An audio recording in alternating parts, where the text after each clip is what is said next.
Hello friends, welcome to our channel. आज हम देखेंगे बहुत इंटरेस्टिंग वीडियो जो कि काफ़ी नॉलेज से भरा हुआ है और जो देखेंगे दुनिया में जो क्या सबसे महंगी चीज़ है जिसका भंडार हो सकता है जम्मू कश्मीर में। शाबाश बेटा। तो ज़्यादा बात ना करते सीधा देखते हैं वीडियो। So let's watch. 1997 में जियोलॉजिकल सर्वे ऑफ इंडिया ने एक रिपोर्ट पब्लिश करी थी जहां उन्होंने कहा था कि जम्मू एंड कश्मीर में लिथियम रिजर्व्स हो सकते हैं, पर इस रिपोर्ट पर कुछ फॉलोअप हुआ नहीं। 26 साल के बाद 9 फरवरी को इंडिया की मिनिस्ट्री ऑफ माइंस ने एक भयंकर अनाउंसमेंट करी कि इंडिया की हिस्ट्री में पहली बार लिथियम डिपॉजिट्स पाए गए हैं जम्मू और कश्मीर के रीसी डिस्ट्रिक्ट के सलाला हिमाना एरिया में। 5.9 मिलियन टन्स के डिपॉजिट पाए गए हैं। इस डिस्कवरी की कई लोग इसलिए बात कर रहे हैं क्योंकि इसका मतलब है कि अब दुनिया में 5th लार्जेस्ट डिपॉजिट्स इंडिया में है। लिथियम को व्हाइट गोल्ड कहा जाता है क्योंकि लिथियम एक ऐसा मेटल है जिसकी डिमांड बहुत ज्यादा है पर सप्लाई कम। इनफैक्ट पिछले 2 सालों में लिथियम का प्राइस 900% तक बढ़ा है। हाँ, 900%। लिथियम एक बहुत लाइट मेटल है जो एक बहुत जरूरी कंपोनेंट है उन बैटरीज को बनाने के लिए जो कई इलेक्ट्रॉनिक्स में यूज की जाती है। पर लिथियम की सबसे इंपॉर्टेंट एप्लीकेशन है इलेक्ट्रिकल व्हीकल्स की बैटरीज में। 2030 तक ईवीज की एनुअल मार्केट $800 बिलियन तक की हो सकती है, जिसका मतलब है कि इस डिपॉजिट्स की वजह से इंडिया और इंडियन कंपनीज बहुत ज्यादा पैसा कमा सकती हैं। अभी एक देश कंट्रोल करता है ईवी बैटरीज की मैन्युफैक्चरिंग, चाइना। एक चाइनीज कंपनी कंटेम्पररी एम्परिक्स टेक्नोलॉजी को लिमिटेड या फिर कैटल पूरी दुनिया की 34% बैटरीज बनाती है। टेस्ला भी अपनी बैटरीज इस कंपनी से खरीदती है। तो लिथियम की डिस्कवरी के बाद क्या इंडिया एक ईवी सुपर पावर बन सकती है? इसी के बारे में मैं आपको बताना चाहता हूँ इस वीडियो में, और मैं आपको पूरा प्रोसेस बताऊंगा कि लिथियम क्या है और लिथियम बैटरीज बनती कैसे है। ये है योहान ऑगस्ट आर्फेत्सन, एक स्वीडिश केमिस्ट। 1817 में वो अपनी लैब में काम कर रहे थे जब उनको एक नया सिल्वरी वाइट एलिमेंट दिखा। ये एलिमेंट बहुत हल्का था और रिएक्ट बहुत इजीली करता था। इसको बुलाया गया लिथियम, जो बना ग्रीक शब्द लिथोस से, जिसका मतलब है स्टोन। अब लिथियम डिस्कवर तो 1817 में हुआ, पर हमें करीब 100 साल लग गए उसकी फुल पोटेंशियल समझने के लिए, और ये हुआ एक जियोपॉलिटिकल क्राइसिस की वजह से। 1970s में पूरी दुनिया में एक एनर्जी क्राइसिस चल रहा था। इजराइल और कई अरब देशों के बीच में जंग छिड़ गई थी, जिसकी वजह से कई अरब देशों ने डिसाइड किया कि वो अमेरिका को तेल बेचना बंद कर देंगे, क्योंकि अमेरिका और उसके साथी देश इजराइल को सपोर्ट कर रहे थे उस जंग में। उस समय एक इंग्लिश केमिस्ट स्टैनली विटिंगम के दिमाग में एक आइडिया आया। स्टैनली एक्सॉन मोबिल के लिए काम करते थे, दुनिया की सबसे बड़ी ऑयल कंपनी में से एक। स्टैनली ने सोचा कि क्यों ना हम एक रिचार्जेबल बैटरी बनाएं जिससे हमारी डिपेंडेंस ऑयल पर कम हो जाए। इस बैटरी बनाने के लिए स्टैनली ने लिथियम को यूज किया, क्योंकि लिथियम हल्का भी था और इलेक्ट्रोकेमिकल भी था। किसी भी मटेरियल को इलेक्ट्रोकेमिकल तब बुलाया जाता है जब वो अपने अंदर के केमिकल रिएक्शन को यूज करके इलेक्ट्रिक करंट प्रोड्यूस कर पाए। स्टैनली विटिंगम ने बैटरीज के कई प्रोटोटाइप्स बनाए, पर ये बैटरीज शॉर्ट सर्किट कर गई और उनमें आग लग गई। कुछ साल बाद एक अमेरिकन साइंटिस्ट और एक जापानीज केमिस्ट ने पहला प्रोटोटाइप बनाया लिथियम आयन बैटरी का। एक लिथियम आयन बैटरी के 4 कंपोनेंट्स होते हैं: कैथोड, एनोड, सेपरेटर और इलेक्ट्रोलाइट। एनोड होती है बैटरी की नेगेटिव साइड और कैथोड होती है positive side. Lithium ion battery में इलेक्ट्रॉन्स नेगेटिव साइड से पॉजिटिव साइड तक जाते हैं और फिर उधर स्टोर हो जाते हैं। यही स्टोरेज बैटरी को एनर्जी देती है, और ये एनर्जी हम लैपटॉप या फिर अपने फोन में यूज करते हैं इन बैटरीज के जरिए। जो इलेक्ट्रोलाइट होता है वो एक स्पेशल लिक्विड होता है एनोड और कैथोड के बीच, जिसकी वजह से इलेक्ट्रॉन्स एनोड से कैथोड की तरफ जाते हैं। और जो सेपरेटर होता है वो एक पतली सी लेयर होती है जो एनोड और कैथोड को अलग अलग रखती है, क्योंकि वो अगर टच में आ गए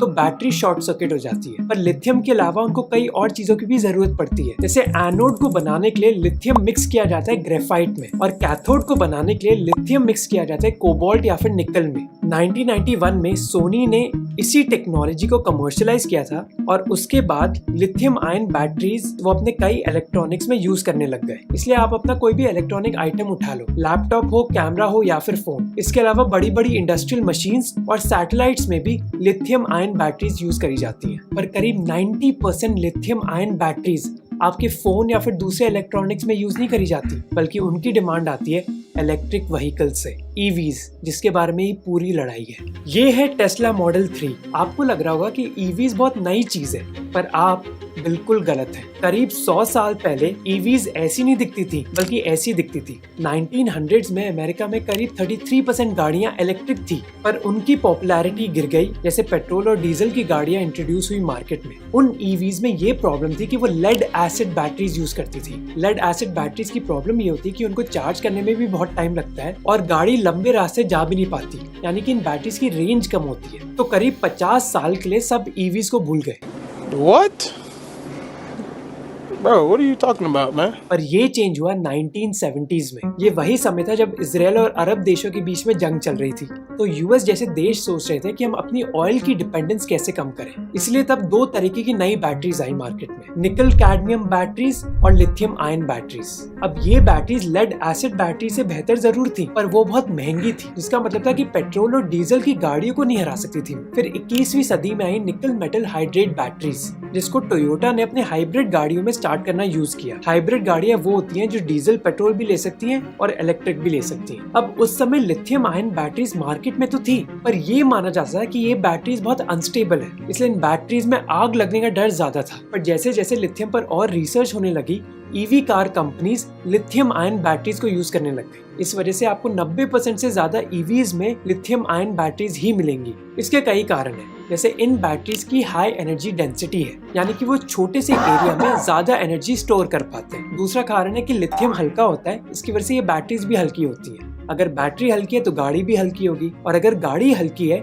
तो उसकी रेंज भी ज्यादा होगी। फिर इन बैटरीज की सेल्फ डिस्चार्ज रेट भी कम होती है। सेल्फ डिस्चार्ज रेट का मतलब है कि जब इन बैटरीज को यूज नहीं किया जा रहा तो उनका चार्ज खुद इतना कम नहीं होगा। इतनी जरूरी हो गई है लिथियम आयन बैटरीज की अगले 8 सालों के दौरान इनकी डिमांड 7 गुना बढ़ जाएगी। और हम जानती है कि पूरी दुनिया भर में EVs की कितनी डिमांड बढ़ रही है। इंडियन सरकार ने खुद कहा है कि 2030 तक 30% प्राइवेट गाड़ियां पूरे देश में EVs होनी चाहिए। इसी वजह से लोग इतना खुश हो रहे हैं कि इंडिया को व्हाइट गोल्ड मिल गया, मानो सफेद सोना। पर क्या इंडिया लिथियम आयन बैटरीज बना पाएगा? ये इतना आसान नहीं, क्योंकि एक देश है जो इस पूरी सप्लाई चेन को कंट्रोल करता है, चाइना। इन बैटरीज को बनाने के लिए 5 स्टेप्स चाहिए होते हैं। पहला स्टेप है माइनिंग। अगर हम लिथियम की बात करें तो 4 देश मोटा मोटी लिथियम को कंट्रोल करते हैं, ऑस्ट्रेलिया और फिर साउथ अमेरिका में 3 देश जिनको लिथियम ट्रायंगल कहा जाता है। पिछले साल इंडिया ने 13,000 करोड़ का लिथियम इंपोर्ट किया। और बैटरीज में नाम चाहे लिथियम का हो,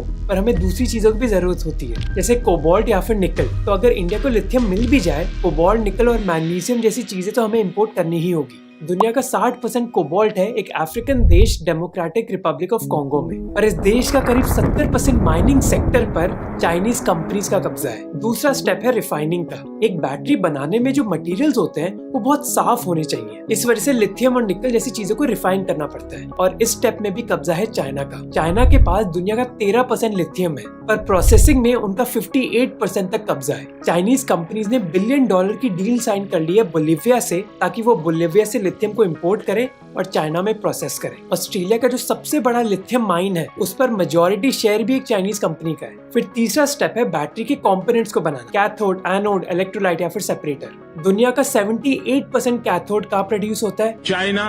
दुनिया का करीब 66% एनोड कहाँ प्रोड्यूस होता है? चाइना। दुनिया के 43% सेपरेटर्स कहाँ बनते हैं? चाइना। और इन मटेरियल्स की प्रोसेसिंग को कौन कंट्रोल करता है? चाइना। तो आप समझ गए। नेक्स्ट स्टेप है बैटरी को बनाना। ये सबसे टेक्नोलॉजिकली एडवांस स्टेप है। इस स्टेप में बेसिकली जो सेल्स बनते हैं उनको एक साथ जोड़ा जाता है और एक बैटरी मैनेजमेंट सिस्टम लगाया जाता है। Battery management system basically battery को कंट्रोल करता है। इस बैटरी को बनाने के लिए बहुत एनर्जी चाहिए होती है, एकदम कंट्रोल्ड कंडीशंस में की जाती है, ताकि किसी तरीके का मॉइस्चर या फिर इम्प्योरिटीज या फिर धूल ना हो। तो इस चीज के लिए आपको एक एडवांस टेक्नोलॉजी भी चाहिए और वर्ल्ड क्लास फैक्ट्री भी। और 3 कंपनीज है जो दुनिया की 65% बैटरीज मैन्युफैक्चर करती हैं। कोरिया में सैमसंग, जापान में पैनासोनिक और चाइना में कैटल। कैटल पूरी दुनिया की 34% बैटरीज प्रोड्यूस करती है। और इसी वजह से इंडिया और यूएस में इतनी खलबली मची हुई है, क्योंकि इन बैटरीज के सप्लाई चेन के हर स्टेप में चाइना का हाथ है। इंडिया और यूएस को डर है कि मान लो अगर चाइना के खिलाफ कोई जंग हो गई और चाइना ने डिसाइड किया कि वो बैटरी के नल को बंद करने वाले हैं, तो हमारी इलेक्ट्रिक गाड़ी और लैपटॉप्स का क्या होगा। पर एक और कारण है जिसकी वजह से इंडिया के लिए बहुत जरूरी है अपनी खुद की बैटरीज बनाना। प्रॉब्लम यह है कि बैटरी पैक्स इंडिया में बनाने के लिए करीब 60% कंपोनेंट्स कंपोनेंट्स चाइना से आते हैं, पर ये चाइनीज कंपोनेंट्स इंडिया के एनवायरनमेंट के लिए सूटेड नहीं है। इंडिया में ज़्यादा गर्मी होती है और ये कंपोनेंट्स उतनी गर्मी सहन नहीं कर पाते, जिसकी वजह से बैटरीज की ढंग से चार्जिंग नहीं होती और आग लगने का भी डर रहता है। अगर हमारी बैटरीज को राजस्थान की गर्मी से लेकर लेह लद्दाख की सर्दी में काम करना होगा तो इंडिया को खुद कंपोनेंट्स बनाने होंगे टेम्परेचर को ध्यान में रखते हुए। अब इंडिया में कई कंपनीज बैटरी को मैन्युफैक्चर कर रही हैं, पर ये कंपनीज पूरी सप्लाई चेन को कंट्रोल नहीं करती। वो बस सेल्स को बाहर से इंपोर्ट करती हैं, एक साथ लगाती हैं और फिर वो एक बैटरी मैनेजमेंट सिस्टम उसमें लगा देते हैं एक बैटरी बनाने के लिए। ओला, एथर और अमारा राजा जैसी कंपनीज ऐसा ही करती हैं। तो इंडियन कंपनीज मटेरियल्स को ना ही प्रोसेस करती हैं, ना सेल के कंपोनेंट्स इतना बनाती हैं और ना सेल्स को इतना मैन्युफैक्चर करती हैं। हम मोस्टली बने बनाए सेल्स लेते हैं और बैटरीज बनाते हैं, पर इंडियन सरकार इसको चेंज करना चाहती है, जिसकी वजह से उन्होंने एक स्कीम लॉन्च करी है उन कंपनीज के लिए जो सेल्स को इंडिया में ही मैन्युफैक्चर करेंगी। तो तोशिबा और सुजुकी जैसी कंपनीज इन स्कीम्स को यूज भी कर रही हैं सेल्स को मैन्युफैक्चर करने के लिए इंडिया में खास बात यह है कि लेबर कॉस्ट कम है, जिसकी वजह से एक एनालिसिस ने दिखाया कि एक सेल मैन्युफैक्चर करने के लिए इंडिया सबसे सस्ते देशों में से एक है। पर ये चीज करना इतना आसान नहीं है। जैसे हमने बात करी कि सेल मैन्युफैक्चरिंग के लिए आपको एक बहुत वर्ल्ड क्लास फैसिलिटी चाहिए होती है, तो हमें उसके लिए स्किल्ड लोग भी चाहिए होंगे और अच्छी टेक्नोलॉजी भी। टेक्नोलॉजी तो आ जाएगी, पर स्किल्ड लोग 1-2 हफ्ते में नहीं बनते। दूसरी प्रॉब्लम है कि कई कंपोनेंट्स और मटेरियल्स तो इंडिया अभी भी बाहर से ही इंपोर्ट करता है। जैसे एक इंडियन कंपनी है एप्सिलॉन कार्बन, जो सेल्स के एनोड बनाती है, क्योंकि इंडिया में बहुत ग्रेफाइट है, पर कैथोड और इलेक्ट्रोलाइट का क्या, जिनको बनाने के लिए इंडिया के पास मटेरियल ही नहीं है। पर हमें ये भी पता होना चाहिए कि लिथियम मिल गया इसका मतलब ये नहीं है कि इंडिया के सारे चैलेंजेस सॉल्व हो गए। तो इसलिए सबसे पहले समझते हैं कि जियोलॉजिकल सर्वे ऑफ इंडिया ने कहा क्या है। जब भी मिनरल्स की खोज होती है तो जियोलॉजिस्ट अपनी डिस्कवरी को एक कैटेगरी में डालते हैं। जियोलॉजिकल सर्वे ऑफ इंडिया के ऑफिशियल्स ने इस डिस्कवरी को इन्फर्ड कैटेगरी में डाला है G3 स्टेप में। इसका मतलब क्या हुआ? यूनाइटेड नेशंस के हिसाब से किसी भी मिनरल डिपॉजिट को एक्सप्लोर करने के 4 स्टेप्स होते हैं। पहला स्टेप है G4, जहाँ देखा जाता है कि जो एरिया हमें मिला है वो और इन्वेस्टिगेशन करने लायक है भी या नहीं। और आखिरी स्टेप है G1, जहाँ एकदम डिटेल्ड एक्सप्लोरेशन करी जाती है। जब हम किसी भी मिनरल को एक्सप्लोर करते हैं तो हम 2 चीजें देखते हैं। पहला है क्वांटिटी, हमें कितने टन मिले हैं मिनरल के, और दूसरा है ग्रेड या फिर क्वालिटी। क्वांटिटी और ग्रेड से हमें पता चलता है कि उस मिनरल की कितनी वैल्यू होगी। और जब जियोलॉजिस्ट को अपनी खोज में एक मिनरल मिलता है तो वो उस मिनरल को एक कैटेगरी देते हैं, ये दिखाने के लिए कि उनको कितना कॉन्फिडेंस है अपनी खोज पर। ये 3 कैटेगरीज है, इन्फर्ड, इंडिकेटेड और मेजर्ड। इन्फर्ड का मतलब हुआ कि जियोलॉजिस्ट को अभी बहुत ज्यादा कॉन्फिडेंस नहीं है अपनी खोज पर, और मेजर्ड का मतलब हुआ कि उनके पास बहुत कॉन्फिडेंस है। अब geological survey of India G3 stage में था और इन्फर्ड कॉन्फिडेंस था उनका, यानी कि अभी ज्यादा कॉन्फिडेंस नहीं है और 2 और स्टेजेस बाकी हैं। इसीलिए इंडिया को अभी बहुत खुश होने की जरूरत नहीं है, अभी काम बाकी है। पिक्चर अभी बाकी है मेरे दोस्त। जम्मू एंड कश्मीर में लिथियम मिल गया इसका मतलब ये नहीं कि हमारी लॉटरी लग गई है। फिर ये भी गारंटी नहीं है कि लिथियम आयन बैटरीज ही फ्यूचर है इलेक्ट्रिक व्हीकल्स का। मार्केट में एक नई तरीके की भी बैटरी आ रही है, सॉलिड स्टेट बैटरीज, जो लिथियम आयन बैटरीज के कंपैरिजन से ज्यादा एनर्जी कम जगह में स्टोर भी कर लेती है और ज्यादा सेफ भी होती है। इन बैटरीज में जो चार्ज पार्टिकल्स भी होते हैं वो ज्यादा तेजी से हिलते हैं, जिसका मतलब है कि इन बैटरीज की चार्जिंग भी जल्दी हो जाती है। फिर कई लोग हाइड्रोजन गाड़ियों के बारे में भी बात कर रहे हैं। ऐसी गाड़ियां जो बैटरी से नहीं चलेंगी बल्कि हाइड्रोजन फ्यूल से चलेंगी। इन गाड़ियों में हाइड्रोजन ऑक्सीजन के साथ रिएक्ट करेगा बिजली बनाने के लिए, जिसका फायदा ये होगा कि आपको अपनी गाड़ी चार्ज नहीं करनी पड़ेगी। आपको मानो एक पेट्रोल पंप जैसी जगह जाना होगा और पेट्रोल की जगह हाइड्रोजन भरना होगा अपनी गाड़ी में। फिर तीसरी चीज है लिथियम आयन बैटरीज को रिसाइकिल करना। कई देश और कंपनीज जानती हैं कि नई बैटरीज को लगातार बनाना इतना मुमकिन नहीं है, इसलिए क्यों ना हम बैटरीज को रिसाइकिल करने लग जाए। अभी तीनों options, solid state batteries, hydrogen गाड़ियां या फिर लिथियम आयन बैटरीज की रिसाइकलिंग, ये तीनों मुमकिन तो है, पर अभी इनकी इतनी ज्यादा रिसर्च हुई नहीं है, जिसकी वजह से तीनों ऑप्शन बहुत ही एक्सपेंसिव है। पर अगर फ्यूचर में ये तीनों सस्ते हो गए तो नए लिथियम की डिमांड शायद इतनी ज्यादा ना हो। इसके अलावा चैलेंज ये भी है कि लिथियम को माइन करना बहुत इन्वायरमेंट फ्रेंडली नहीं होता है। लिथियम को माइन और रिफाइन करने के लिए हमें हाई टेम्परेचर की जरूरत होती है, जिसका सबसे कॉस्ट इफेक्टिव तरीका होता है फॉसिल फ्यूल्स को जलाना, जिसका मतलब है कि हवा में बहुत कार्बन डाइऑक्साइड जाएगा। लिथियम के 1 टन को माइन करने के लिए 15 टन कार्बन डाइऑक्साइड रिलीज होता है। दूसरी प्रॉब्लम है कि इस चीज के लिए बहुत पानी भी चाहिए होता है। 1 टन लिथियम के लिए 22 लाख लीटर पानी चाहिए होता है और जम्मू एंड कश्मीर के रीसी डिस्ट्रिक्ट में पहले से ही पानी की कमी है। इनफैक्ट पहले इस एरिया में पानी होता था पर कंस्ट्रक्शन स्टार्ट हुई जिसकी वजह से नेचुरल रिसोर्सेज पर इम्पैक्ट पड़ा है। जैसे 2015 में एक 6 किलोमीटर लंबा रेलवे टनल बना था इधर, जिसकी वजह से रीसी डिस्ट्रिक्ट के 5 गाँव में पानी की कमी हो गई थी। इस एरिया में ग्राउंड वाटर की अब बहुत दिक्कत है। 2018 में साफ पानी की इतनी कमी हो गई थी कि गाँव वालों को गंदा पानी यूज करना पड़ा, जिसकी वजह से डायरिया और डिसेंट्री के केसेस बढ़ गए। और ऐसी ही प्रॉब्लम दुनिया के दूसरे एरियाज में भी देखी गई है। जैसे 2009 में एक लिथियम माइन से केमिकल लीक हो गया था तिब्बत में, जिसकी वजह से आसपास की पूरी नदी पोल्यूटेड हो गई थी और मछलियां मर गई थी। एक लोकल आदमी ने बताया कि इस इंसिडेंट के बाद पूरी नदी में बदबू आने लगी और उसमें मरे हुए जानवर और मछलियां थी। इस वजह से कई लोग प्रोटेस्ट करते हैं लिथियम माइनिंग के खिलाफ। पोर्चुगल में लिथियम माइनिंग के खिलाफ प्रोटेस्ट हो रही थी क्योंकि लोगों को डर था कि उनके इरिगेशन सेंटर पर एक असर पड़ेगा। अर्जेंटीना में भी लोगों को डर था कि लिथियम माइनिंग से पानी की कमी और हो जाएगी। माइनिंग एक ऐसा उदाहरण है जहाँ फायदा चाहे करोड़ों लोगों को हो पर नुकसान बस उन लोगों को झेलना पड़ेगा जो माइन के आसपास रहते हैं। इस वजह से इंडियन सरकार की ये जिम्मेदारी होगी उन लोगों को कन्विंस करना जो माइन के आसपास रहते हैं कि उनके घर और एनवायरनमेंट पर इस माइनिंग की वजह से इतना असर नहीं पड़ेगा। और अगर ऐसा हो गया तो ये डिस्कवरी इंडिया के लिए कोई जैकपॉट से कम नहीं।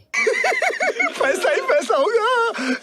वीडियो अच्छा लगा तो प्लीज सब्सक्राइब करो और अगर ये वीडियो अच्छा लगा तो इस वीडियो को भी देखना जहां हम बात करते हैं इंडिया की न्यूक्लियर बॉम्ब की पॉलिसी के बारे में। अगर पाकिस्तान और चाइना के साथ जंग हुई तो इंडिया की क्या पॉलिसी है, तो इसलिए इसको जरूर देखना। तो कैसा लगा वीडियो आपको? वीडियो काफ़ी अच्छा था और जिससे हमें ये पता चला कि जो लिथियम है जो कि बहुत कॉस्टली होता है और जिस पे चाइना का ही दबदबा है वो हमारे देश भारत में भी मिल गया है। लेकिन वीडियो में ये भी बताया गया कि उसे प्योरीफाई करने के लिए बहुत ज़्यादा CO2 वातावरण में रिलीज़ होगा, बहुत ज़्यादा पानी ख़राब हो जाएगा और अगर कुछ गलती से कुछ भोपाल लीकेज जैसा हो गया या फिर पहले भी वहाँ जम्मू कश्मीर में ऑलरेडी हो चुका है तो इससे लोगों को, चाहे ये बात बिल्कुल सही है, चाहे उसे लिथियम से करोड़ों लोगों का फ़ायदा हो लेकिन नुकसान केवल उन लोगों का होगा जहाँ पे माइनिंग होगी। उस आसपास के जितने भी लोग होंगे उस नुकसान सबसे ज़्यादा उन्हीं लोगों का होगा अगर हुआ तो। और जैसा कि बताया गया है कि जो अभी जो सर्वे ऑफ इंडिया ने, जियोलॉजिकल सर्वे ऑफ इंडिया ने बताया है कि उनकी जो खोज है वो अभी थोड़ा प्राइमरी स्टेज में है, वो इतने श्योर नहीं है, लेकिन ये तो है कि एक स्टेज पार हो गया है, मजा आया। और 2 स्टेजेस सभी बाकी है। मतलब लिथियम मिला है लेकिन अब उसकी ये क्वांटिटी और क्वालिटी पे उन्हें डाउट है कि कितनी क्वांटिटी है और क्या क्वालिटी है, क्योंकि जैसे बताने कि लिथियम से बढ़कर है सॉलिड स्टेट बैटरी, जो कि बहुत अच्छी मतलब बैटरी है, अच्छे किस्म की है, वो तो यहाँ पे होती नहीं है। और सबसे बड़ी बात है कि हमें लिथियम मिल गया है, उसको प्रोसेस करने के लिए जो प्रोसीजर है उस पर दबदबा तो चाइना का है। बिल्कुल सही। और बैटरी बनाने के लिए अब लिथियम ही जरूरी नहीं, उसके साथ एनोड, कैथोड, कोबाल्ट और निकेल भी चाहिए, बिल्कुल, जो कि वो भी इंडिया के पास नहीं है, वो भी चाइना से या मैग्नीशियम वगैरह सारी चीज़ें चाहिए होती हैं। और आप अगर ये जो फ़ोन में अपना वीडियो देख रहे हैं, ये भी जो चल रहा है वो भी लिथियम आयन से चल रहा है और पॉसिबल है कि इसकी बैटरी भी चाइना से आई होगी। और जैसा कि आप लोग जानते हैं कि टेस्ला जो कि कंपनी बहुत जानी मानी कंपनी है और वो भी बैटरी कैटल कंपनी है चाइना की, वहाँ से इम्पोर्ट करती है। तो चाइना का प्रोसीजर उनके पास हमें लगता है लिथियम बहुत पहले से है ना। बिल्कुल, उनके पास पहले से ही है, जब भी उन्हें इनकी इतनी डीप नॉलेज है और सबसे ज़्यादा जो बैटरी का मार्केट है वो चाइना से ही आता है, चाहे किसी भी कंट्री का हो। तो इसीलिए बिल्कुल जो इंडियन गवर्नमेंट है और अमेरिकन गवर्नमेंट है उनको यही चिंता है कि अगर चाइना का अपोजिट गए या कुछ युद्ध जैसा हाल हुआ तो अगर चाइना ने बंद कर दिया सप्लाई देना इसका, तो फिर सभी तो फोन प्लस लैपटॉप प्लस सारी कनेक्टिविटी सब ध्वस्त हो जाएगी। बिल्कुल वही कह रहे थे ना वो मोहक भाई कि अगर उन्होंने ये बैटरी वाला नल बंद कर दिया तो हम लोग ऐसे ही मर जाएंगे। तो गजब, चाइना साला पता नहीं कहाँ से इतना पावर है उसके पास। और वहाँ पे ये भी है कि वहाँ पे स्किल्ड वर्कर हैं और अच्छी वर्ल्ड क्लास फैक्ट्रीज हैं। देखो ना, मेन चीज़ है ना, उनके पास काफ़ी पहले से भी तो है। बात ये है, अब वही वीडियो में बता भी रहे थे कि जो टैलेंटेड पर्सन है वो 1-2 दिन में नहीं मिल पाते हैं। पहले लोग काम करेंगे, सीखेंगे, जब भी तो उनमें स्किल डेवलप होगा। तो वीडियो और से आपको ये बता दें कि जो चाइना है वो इंडिया से बाद में आज़ाद हुआ है, 1950 में आज़ाद हुआ है, और हम लोग 3 साल पहले 1947 में आज़ाद हो गए थे। लेकिन क्या है कि यहाँ पर जनता की ही चलती है, जनता की सरकार जनता के द्वारा चुनी जाती है। बिल्कुल वहाँ पे जो सरकार चलती है वो सरकार अपने द्वारा जनता को चलाती है। बिल्कुल तो ये फ़र्क है। वो कह रहे हैं भैया पढ़ो, तो पढ़ना पड़ेगा तुम्हें। बिल्कुल सही। तो तो वीडियो से हमें ये तो समझ में आया कि जो लिथियम का भंडार है, भंडार कह सकते हैं, जो कि जम्मू कश्मीर में मिल गया है, और इसे कैसे प्रोसेस करते हैं वो सारी चीज़ें भी हमने इस वीडियो में देखी। और अगर आपको इसके बारे में और डीप नॉलेज है तो आप हमें कमेंट करके बता सकते हैं, या कुछ सजेस्ट करना चाहें तो वो भी कर सकते हैं। वीडियो में लिंक मिल जाएगी आपको, या ईमेल आईडी भी मिल जाएगी, आप कमेंट भी कर सकते हैं। और वीडियो अगर अच्छा लगा आपको तो चैनल को सब्सक्राइब कर सकते हैं। सब्सक्राइब करें, शेयर करें, और मोहक भाई के चैनल को भी आप लाइक करें, शेयर करें और सब्सक्राइब करें। बिल्कुल। क्योंकि all credit goes to him. बहुत अच्छा वीडियो बनाना उन्होंने, और जानकारी हमको मिल गई लिथियम क्या है, और इसको पढ़ा था पहले लेकिन इतना गहरा नहीं पढ़ा था। बिल्कुल। तो मिलते हैं आपसे अगली वीडियो, तब तक के लिए जय हिंद।